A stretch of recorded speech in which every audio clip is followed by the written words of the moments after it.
Good afternoon, students.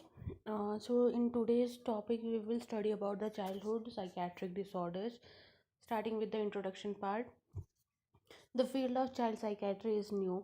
20th century में ही हमारी चाइल्ड साइकेट्री जो एक पार्ट है साइकेट्री का या कैन से सब स्पेशलिटी है वो 20th सेंचुरी में ही स्टार्ट हुई है. उससे पहले चाइल्ड साइकेट्री जैसा कुछ नहीं था.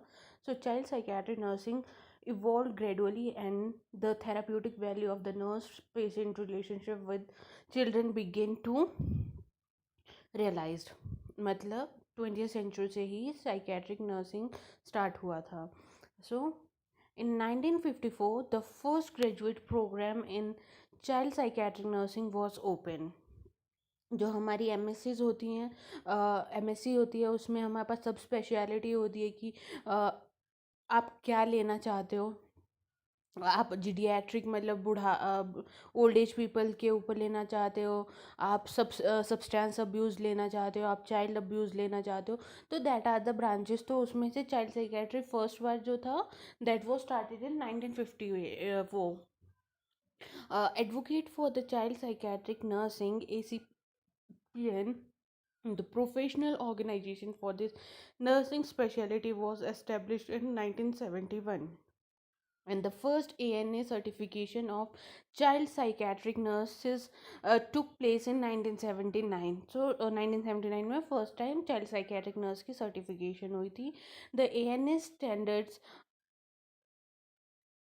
of child and the adolescent psychiatric and the mental health nursing practice were published in 1985. The child psychiatric nursing used a wide range of treatment modalities include the milieu therapy जिसमें हम environment को involve करते हैं, behavioral modification, cognitive behavioral therapy, therapeutic play, group and the family therapy, and the pharmacological agents. Next, child psychiatric nursing is different from the adult psychiatric nursing in following way. So there is a huge difference in child psychiatry and the adult psychiatry. So what differences हैं, like it is seldom that children initiate a consultation with the clinician. Instead, they are brought by adults, usually the parents, who think that some aspect of behavior or their development in is abnormal. मतलब जो child होता है, adult जो होते हैं वो खुद से आके भी अपनी ट्रीटमेंट ले सकते हैं, जो तुम्हें फाइमा मैम ने पढ़ाया होगा कि वॉलेंट्री एडमिशन होता है सब कुछ. बट जो चाइल्ड होते हैं दे आर अंडर एज और दे आर माइनस, तो उनके हमारे पास गार्जियंस होते हैं, पेरेंट्स होते हैं. अगर उन पेरेंट्स को या गार्जियंस को लगता है कि हमारा बच्चा प्रॉपरली बिहेव नहीं कर रहा, प्रॉपरली ग्रो अप नहीं कर रहा है अकॉर्डिंगली, तो वो उनको साइकेट्रिस्ट या क्लिनिशियन के पास लाते हैं, देन उनकी ट्रीटमेंट स्टार्ट होती है. The child stage of development determines whether behavior is normal or abnormal. जो बच्चे का एज ग्रुप होता है, जैसे मैंने आपको बताया था सिगमंड फ्रॉइड ने 5 स्टेजेस में डिवाइड किया था. दैट वाज गोपाल, genital, oral, then the phallic, then anal stage, and then the L is for late phase or can say for the adolescent wala age. Then for instance bedwetting is normal at the age of 3. But अगर वही बच्चा 7 साल का है और वो bed wetting continue कर रहा है, जिसको हम एन्यूरेसिस कहते हैं, तो वो नॉर्मल बिहेवियर नहीं है. तो उसके लिए he need a psychiatrist, he need the child psychiatrist और साइकोलॉजिस्ट जो उसके बिहेवियर को स्टडी करेगा, उसके बिहेवियर को मोल्ड करेगा. Thus, greater attention should be paid to the stage of development of the child and the duration of the disorder. Child are generally less able to express themselves in word. तो हमें उनको evident करनी पड़ेगी, उनकी जो disturbances है उनको हमें ऑब्जर्व करना पड़ेगा. जो पेरेंट्स बताएंगे हम उसी के ऊपर जाएंगे, और जो उसके टीचर्स जो हमारे को एक रिव्यू या कैन से व्यू देंगे उस बच्चे के बारे में, हम उसी चीज़ों को पर्सन की हिस्ट्री समझते हुए और उसको मानते हुए पर्सन का डायग्नोस करेंगे. The treatment of a children make less use of the medications और other method of individual treatment. हम ट्रीटमेंट में पर्सन जो बच्चा होता है अगर वो साइकेट्रिक इलनेस के साथ है उसके साथ ड्रग्स का यूज़ ज़्यादा नहीं करते, उसको हम थेरेपीज़ का यूज़ ज़्यादा देते हैं to mould his behaviour, because वो उस स्टेज में है जहाँ पे उसके बिहेवियर, उसके पर्सनैलिटी को मोल्ड किया जा सकता है। बट अगर एक बार अडोलोसेंट ख़त्म हो गया, देन उसके लिए, हमारे लिए डिफ़िकल्ट होता है किसी अडल्ट की पर्सनैलिटी या बिहेवियर को चेंज करना। तो जो चाइल्डहुड डिसऑर्डर्स हैं, उसमें हम लोग ड्रग्स को साइड या सेपरेट करते हुए पर्सन का बिहेवियर थ्रू थेरेपीज और थ्रू पर्सनल इंटरेक्शन मोल्ड करने का ट्राई करते हैं। Main emphasis is on changing the attitude of the parents, reassuring and retraining children, working with the family, and coordinating the efforts of others who can help children, especially at the school. Now we will study the classification. So first is the mental retardation. हम few videos back हम लोग mental retardation पढ़ चुके हैं कि mental retardation F7 के अंदर आता है। उसके अंदर हम लोगों ने उसकी 4 क्लासिफिकेशन पढ़ी थी: mild, moderate, severe and profound. Then हमने उसके accordingly social skill, psychomotor skill और साइकोलॉजिकल स्किल्स में कहाँ कहाँ क्या क्या एबनॉर्मलिटीज़ होती है, वो हमने स्टेज वाइज पढ़ लिया था। देन हमने ट्रीटमेंट भी पढ़ी थी।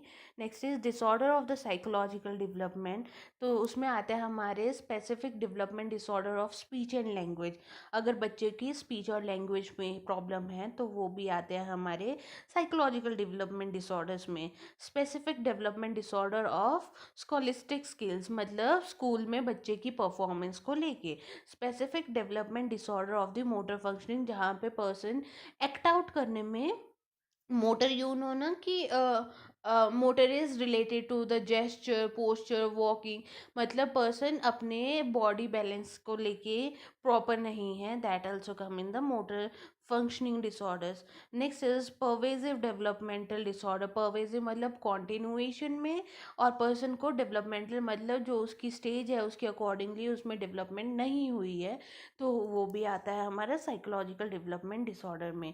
नेक्स्ट आता है behaviour and the emotional disorders with onset usually occur in the childhood and the adolescent, जो हमें F9 के अंडर क्लासीफाई किए गए हैं। तो बिहेवियर और जो इमोशनल डिसऑर्डर है उनमें आता है हमारा हाइपर काइनेटिक डिसऑर्डर। मतलब जो बच्चा होता है वो हाइपर एनर्जेटिक होता है, अटेंशन डेफिशिट होता है, वो हम लेटर ऑन पढ़ेंगे। कंडक्ट डिसऑर्डर मतलब जो पर्सन होता है वो चोरी, गैम्बलिंग वगैरह में इन्वॉल्व होता है। इमोशनल डिसऑर्डर्स में आते हैं अगर बच्चे को सेपरेशन एंग्जाइटी, मतलब जो उसका फर्स्ट केयर गिवर होता है उसकी डेथ हो गई होती है, तो वो सेपरेशन एंग्जाइटी आता है। नेक्स्ट फोबिक एंग्जाइटी, किसी एक पर्टिकुलर चीज़ से फोबिया होता है। सोशल एंग्जाइटी लोगों से होता है इन the childhood. Next sibling rivalry disorder, जो सिविल, सॉरी, सिबलिंग राइवलरी होती है वो कब होती है? फॉर एग्जांपल, पहले एक ही बच्चा था फैमिली में, बट अब नेक्स्ट आया तो अटेंशन शिफ्ट हो गया पेरेंट्स का सेकंड बच्चे के ऊपर। तो जो फर्स्ट बच्चा होता है उसको ना एक राइवल फील होता है कि ये जो छोटा आ गया है ना, इसकी वजह से मेरी इंपॉर्टेंस घट गई है फैमिली में। तो देर उन दो सिबलिंग्स के बीच में राइवल मतलब लड़ाई या मतलब कन्फ्लिक्ट, इनर कन्फ्लिक्ट चलना स्टार्ट हो जाते हैं। तो that's what we are talking about. Next is disorder of the social functioning, that is elective mutism. Mutism मतलब shut down. Next is tic disorder, other behavior and the emotional disorders in childhood and adolescence. Non-organic anuresis, non-organic encoparesis, feeding disorders of infancy and childhood. Next, stereotyped movement disorder and stuttering. तो ये तो हो गया हमारी classification. Mental disorder हम लोग एक video में पूरा पढ़ चुके हैं, एंड देन उसकी हमने नर्सिंग मैनेजमेंट भी कर ली थी। Now we will study the disorder of the psychological development. तो आज हम डिसऑर्डर ऑफ साइकोलॉजिकल डेवलपमेंट ही करेंगे।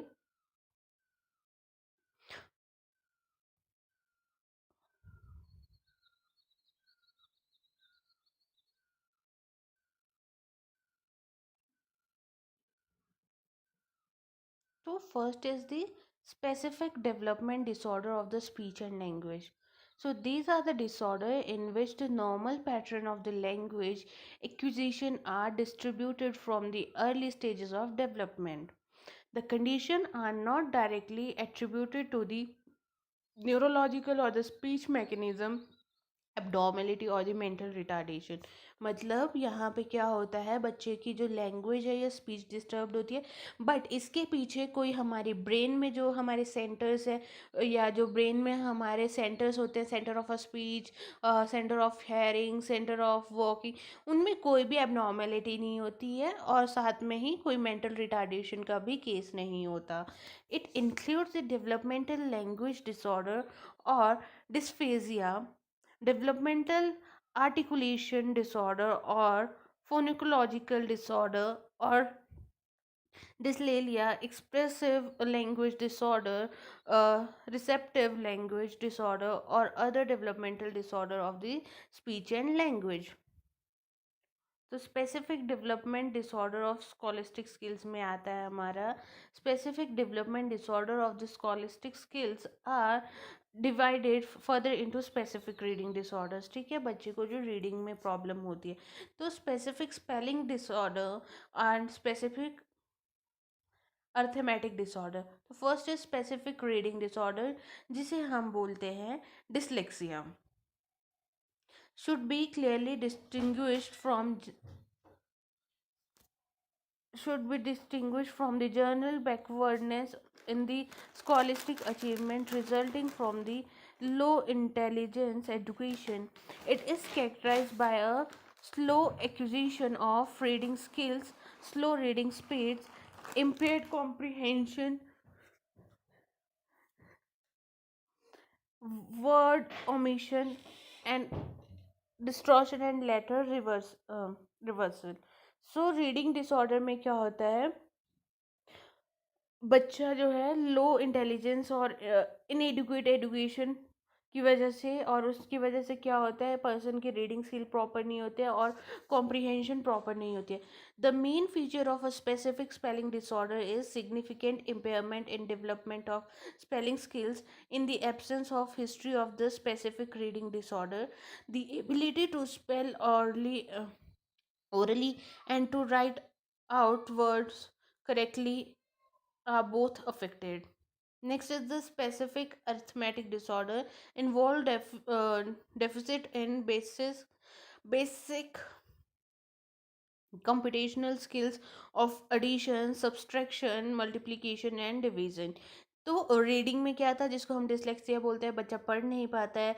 जो स्पेलिंग डिसऑर्डर है उसमें पर्सन को स्पेलिंग स्किल्स नहीं होते, मतलब वो जैसे हम लोगों में होता है ना कि एक वर्ड दिया गया हम लोगों को, तो हम उसकी स्पेलिंग बिल्डअप कर लेते हैं, पर वो बच्चा नहीं कर पाता है। नेक्स्ट है अरिथमेटिक, वो नॉर्मल प्लस माइनस या मल्टीप्लिकेशन या डिवीजन नहीं कर पाता। Next is the specific developmental disorder of the motor functioning. Children with this disorder have delayed motor development, which is below the expected level on the basis of their age।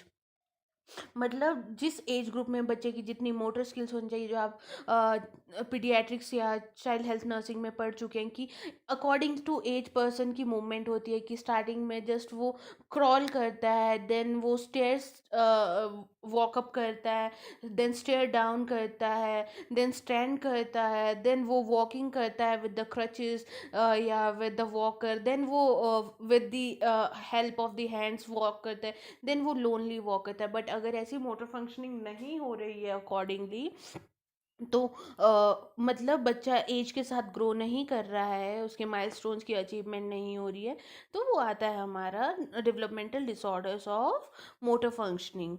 तो इसमें क्या बोला गया है, the main feature of this disorder is serious impairment in the development of the motor coordination which result in clumsiness in the school work और play. मतलब बच्चा उसके बाद स्कूल में, या मतलब जो और बच्चे उसकी सेम एज के कर रहे थे, वो नहीं कर पाता। Next is the pervasive development.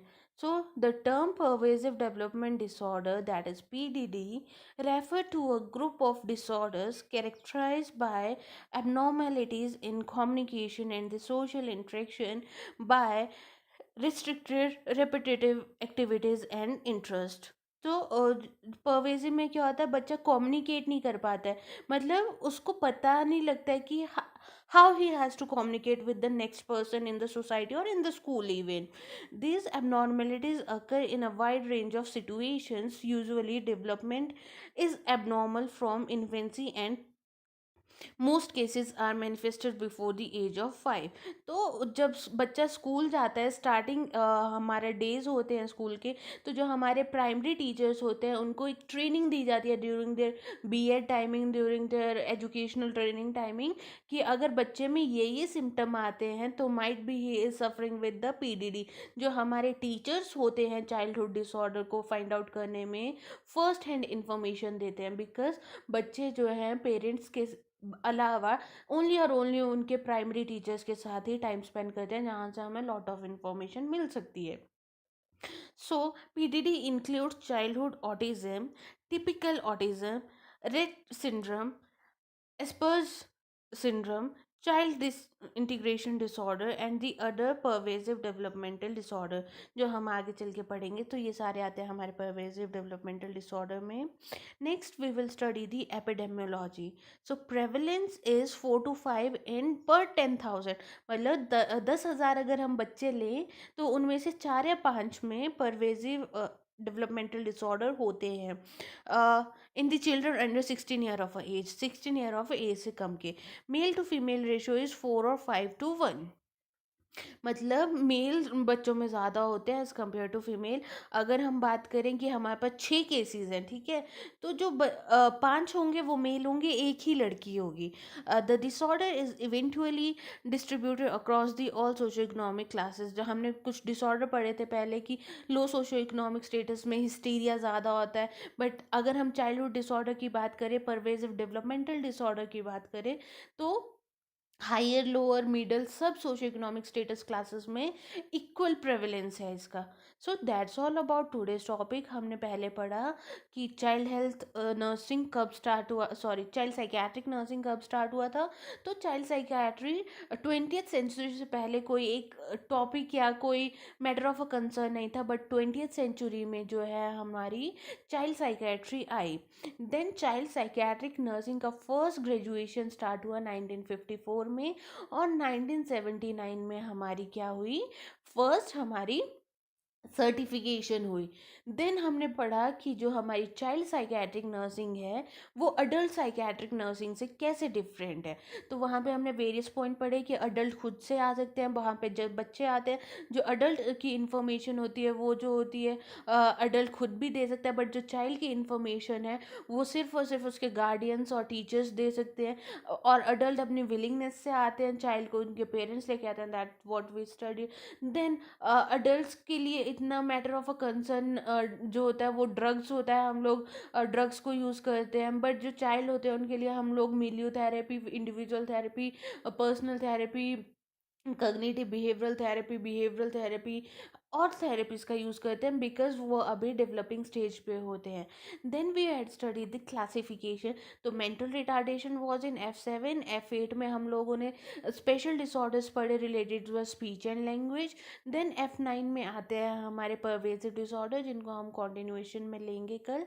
Then हमने एपिडेमियोलॉजी पढ़ा, सॉरी उसमें बाद हमने डिसलेक्सिया की बात की कि पर्सन को रीड करने में प्रॉब्लम होती है। Then special disorder of arithmetic पढ़ा, जहाँ पे बच्चा क्या होता है प्लस माइनस या मल्टीप्लाई या डिवाइड नहीं कर पाता है। और then special disorder of spelling पढ़ा, जहाँ पे बच्चा स्पेल नहीं कर पाता है चीज़ों को। देन हमने पढ़ा एपिडेमियोलॉजी की पर 10,000 बच्चों में जो कि अंडर 16 एज के हैं, उनमें सिर्फ और सिर्फ 4 से 5 बच्चों को परवेजिव डेवलपमेंटल डिसऑर्डर्स होते हैं। So that's all in today's topic. Next topic में हम चाइल्ड ऑटिज्म स्टार्ट करेंगे। That's all. Thank you and have a nice day.